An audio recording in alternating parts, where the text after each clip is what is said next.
Delhi NCR में प्रदूषण का सितम लगातार जारी है। एक्यूआई बेहद गंभीर श्रेणी में बना हुआ है। इस पर ज्यादा जानकारी के लिए हमारे साथ हमारे संवाददाता पल्लवी श्रीवास्तव जुड़ गई है दिल्ली से।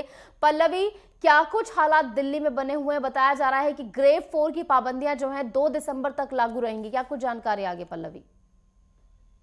जी, जिस तरीके से आप देख सकते हैं कि हम आज कर्तव्य पथ मार्ग पे मौजूद हैं और आप देख सकते हैं, मैं अपने कैमरामैन से कहूंगी वो सीधा इंडिया गेट का रुख कराए। पॉल्यूशन इतना ज्यादा है कि इंडिया गेट भी पूरे क्लियर रूप से नहीं दिख रहा है, क्योंकि पॉल्यूशन दिल्ली में आपको बता दें कि 2 महीने से पहले ग्रेप 1 लगा, फिर ग्रेप 2 लगा, ग्रेप 2 के बाद अब 4 लगने के बाद अब जितनी भी श्रेणी मतलब एक वाई जैसे ही बढ़ता है वैसे ही ग्रेप 3 ग्रेप 4 के अकॉर्डिंग यहाँ पे लग जाता है और उसके कई रूल रेगुलेशन होते हैं। जिस प्रकार से यहाँ पे कंस्ट्रक्शन के काम नहीं हो सकते और गाड़ियां कम मात्रा में चलेंगी। जिस तरीके से पॉल्यूशन सबसे ज्यादा अगर देखा जाए तो गाड़ियों के माध्यम से हो रहा है और पराली जलाने को जिस तरीके से लेके हरियाणा और पंजाब को कहा जाता है, मना किया जाता है कि पराली ना जलाया जाए, क्योंकि पॉल्यूशन सीधा दिल्ली में आता है और दिल्ली में जिस प्रकार से आता है वैसे जैसे ही सर्दी का माहौल शुरू होता है वैसे ही पॉल्यूशन शुरू हो जाता है। अगर मैं अपने कैमरामैन से कहूं कि एक बार रोड पे वो दिखाए कैमरा जूम करके कि किस प्रकार से यहाँ पे जितने भी गाड़ियां चल रही हैं वो बिल्कुल ही 1-2 मात्रा में ऐसी गाड़ियां हैं जो चल रही हैं कर्तव्य पथ मार्ग पे भी, क्योंकि गाड़ियों में भी कहीं ना कहीं पाबंदी लगाई गई है।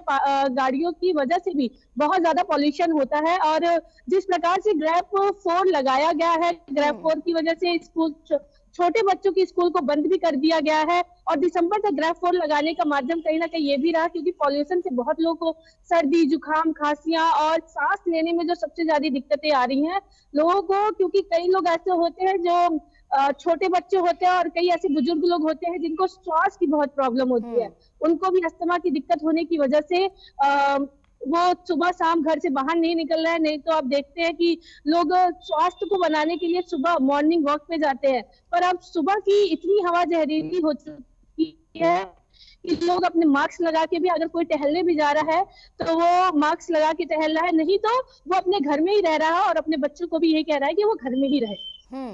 बिल्कुल, ग्रेड 4 की पाबंदियां लागू होना मतलब बहुत ज्यादा गंभीर श्रेणी में जो है हवा बनी हुई। इसी के साथ क्या कुछ स्वास्थ्य विभाग का कहना है? कितना तैयार स्वास्थ्य विभाग है? क्योंकि जैसा कि आपने बताया कि सांस संबंधी जिनको बीमारी है उनको सबसे ज्यादा परेशानी हो रही है।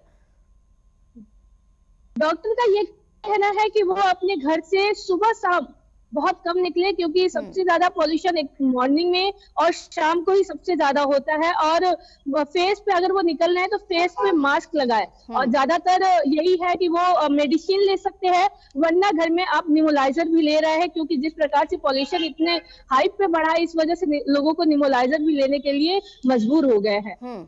और आने वाले दिनों के लिए क्या कुछ प्लानिंग चल रही है पल्लवी? क्योंकि हम देख पा रहे हैं कि तमाम एहतियात बरतने के बावजूद भी जो है कोई ऐसा खासा असर पड़ता हुआ नजर नहीं आ रहा। अभी भी 400 के पास पहुंचा हुआ है, तो मतलब बहुत ज्यादा खराब है। तो प्रशासन की ओर से क्या कुछ आगे के लिए कोई प्लान बनाया गया है क्या? क्योंकि हर बार सवाल यही पूछा जाता है कि क्या कदम आप उठा रहे हैं?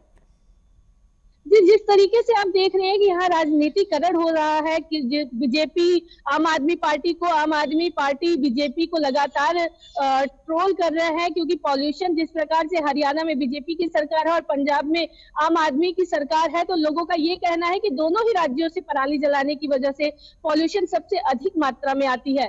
दिल्ली में जिस प्रकार से आप देख रही हैं कि यहाँ पे छिड़काव भी पानी का किया जा रहा है, पर फिर भी नियंत्रण पॉल्यूशन पे नहीं लिया जा रहा है। और जिस प्रकार से अगर प्रशासन की बात करें तो प्रशासन ग्रेप 4 लगा के जिस कंस्ट्रक्शन के काम वगैरह को रोक के और भी जितने वाहन चलते हैं उन पे भी रोक लगा के और जितने भी फैक्ट्रियां चलती है उसको भी, चिमनी भी जितनी जलती है उसको भी मना कर दिया गया है। तो प्रशासन कहीं ना कहीं कड़ी व्यवस्था में तो है, पर जिस प्रकार से पॉल्यूशन का मात्रा जो है ग्रेप 4 लगना, एक्यूआई लेवल 400 पार जाना, ये बहुत अहम मुद्दा है। बिल्कुल, हम एक्यूआई भी लगातार टीवी स्क्रीन पर दिखा रहे हैं और क्या कुछ इनकी श्रेणियां हैं वो भी दिखा रहे हैं कि अगर 350 से 400 के बीच है तो मतलब बहुत ज्यादा खराब हवा यहाँ की बनी हुई है। और इसी के चलते अब लोग जो है उत्तराखंड का भी रुख कर रहे हैं, तमाम अन्य राज्यों में जा रहे हैं, क्योंकि वो इस हवा से बचना चाहते हैं। और इसी के साथ पल्लवी, अगर बात की जाए जिन कदमों की आप बात कर रही है कि पानी का छिड़काव करना या अन्य कदम, क्या वो पर्याप्त रूप से धरातल पर उतरते हुए नजर आ रहे हैं? क्योंकि सवाल यही उठता है कि आप कागज पर तो कार्रवाई करते हैं लेकिन जमीनी स्तर पर वो कार्रवाई नजर नहीं आती। तो जमीन पर कितनी कार्रवाई नजर आ रही है दिल्ली में फिलहाल? जी देखिए, कर रही है जमीनी स्तर पे, हम ऐसे लुटियन जोन में ऐसा देख सकते हैं कि यहाँ पे कार्रवाई हो रही है। पर अगर यही आप चले जाइए यमुना पार और गांव में चले जाइए, जिस प्रकार से झुग्गी झोपड़ियां बनी हुई हैं, वहां भी ये कार्रवाई बहुत ही कम मात्रा में देखने को मिलती है, क्योंकि विधायक मंत्री जहाँ बड़े बड़े मंत्री भी यहाँ पे रहते हैं, प्राइम मिनिस्टर भी लुटियन जोन में रहते हैं। कहीं ना कहीं हम ये कह सकते हैं कि ये एक लुटियन जोन में ही पॉल्यूशन को रोकने का नियंत्रण किया जा रहा है। और अगर हम वही नोएडा में चले जाए, नोएडा में भी बहुत कम मात्रा में है, क्योंकि नोएडा में भी सबसे ज्यादा पॉल्यूशन है।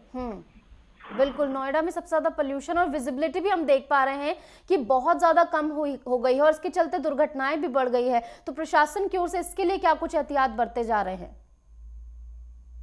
जिस प्रकार से प्रशासन का कहना है कि वो कब धीरे गाड़ी चलाए, क्योंकि जिस प्रकार से धुंधली हो जा रही है शाम, अभी आप देख रहे हैं कि सुबह हम 9 बजे यहाँ पे मौजूद है और यहाँ पे इंडिया गेट तक नहीं दिख रहा है। तो एक बार कैमरामैन से कहेंगे इंडिया गेट तक नहीं दिख रहा है, तो अगर वो रास्ते में चल रहे हैं तो गाड़ी को धीरे चलाए। और प्रशासन जगह जगह पे बैरिकेडिंग लगाई हुई है, क्योंकि लोग अपनी जो गति है उसको स्थिर कर पाए।